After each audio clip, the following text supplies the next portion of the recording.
盘点特性变更过的宝可梦。一、耿鬼。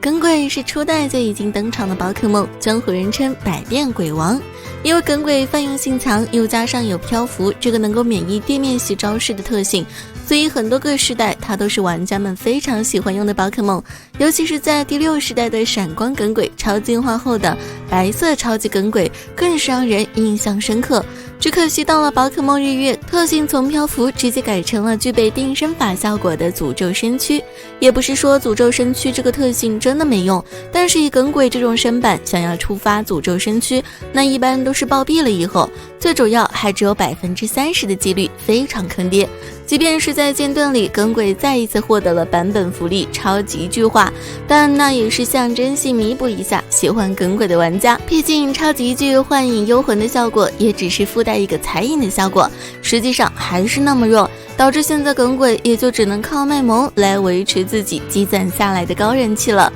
2、水晶灯火灵。水晶灯火灵这只宝可梦是真的很不得了，因为它以前的隐藏特性是能够影响对战规则的，并且能够让对手不能换人的残影，再加上它极高的特攻和极好的打击面，只要对方首发出现失误，那就是想逃都逃不掉，所以它就干脆被禁到了神战。可就算这样，它还是力踩众神，稳坐榜首。于是到了第6世代，它的残影就被替换成了能够不受反射壁、光强这些效果影响的穿透。当然，残影这个特性其实在游戏里并没有解禁，而是网络对战平台有的这种表现，但不得不说这种搭配是真的太夸张了。3、蜈蚣王。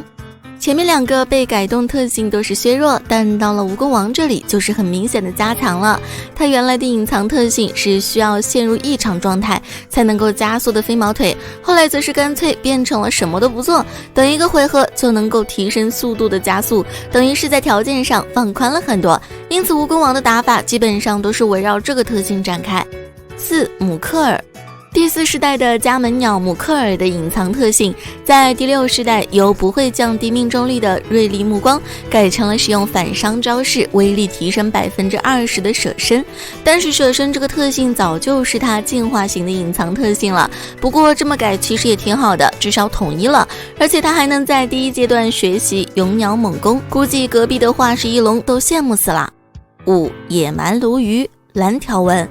野蛮鲈鱼蓝条纹的特性在宝可梦黑白2由舍身改成了不会反伤的坚硬脑袋，或者这么改的用意其实也是为了和野蛮鲈鱼红条纹的区分，像野蛮鲈鱼白条纹的看齐。当然白条纹的外形和其他2个还是有不小区别的，所以改一下也是为了防止大家弄错。除了这个改动外，它们的特性适应力也是个非常强势的特性，后来的超级路卡利欧就是因为适应力带来的高额本系加成，结果被关进了小黑屋。隐藏特性破格也还算不错，至少比那些白板要能看一点，虽然很多时候破格也都等同于白板，但也算聊胜于无了。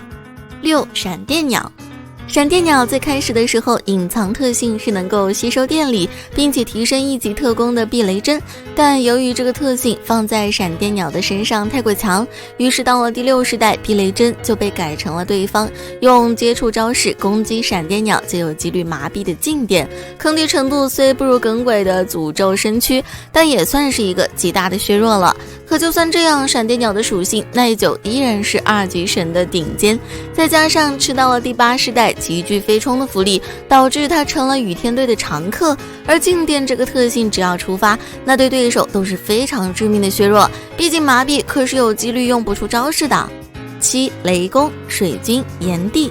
单身兽在最开始的时候隐藏特性分别是蓄电、储水和引火，不过在第7世代的时候，这些特性都被统一改成了不会受到畏缩的精神力，即便这能够让他们免受机长奇袭的干扰，但也算得上是小小的削弱。直到后来增加了免受威吓的效果后，精神力就算是个很好用的特性了，毕竟威吓对炎帝这个务工手是个大威胁，再加上亲爹凤凰传下来的神圣之火，炎帝就彻底站起来了。以上就是部分特性变更过的宝可梦，那么你们还知道哪些呢？